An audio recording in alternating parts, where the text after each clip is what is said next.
Salamat sa mga biyaya mo, Panginoon, sa salita mo sa araw na ito, Panginoon, ay binaba mo, Lord God, na ginamit mo ang aming kapatid na si Brother Jason, Lord God. Salamat, Panginoon, na patuloy mo po siyang gamitin, Panginoon, sa iyong mabasan, Panginoon.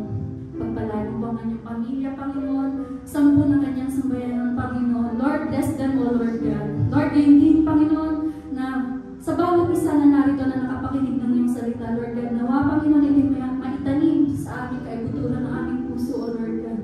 Hindi lang namin narinig, bagos ito'y aming isang pamuhay, O Lord God. Lord, salamat, Panginoon, sa biyaya mo, Panginoon. Salamat sa blessing mo, Lord God. Salamat, Panginoon, na may time kami, Panginoon, na makapagpuri at makapaglingkod sa iyo, Panginoon. Salamat sa pribilehiyong ito, O Lord God. Lord, hindi sa pagsamantalang paghiwa-hiwalay namin, Ama, pakaingatan mo po ang bawat isa sa kanilang mga paroroonan, Panginoon, sa pagbuwi ng kanyang dormitoryo, O Lord God. Ingatan niyo po ang bawat isa, O Lord God.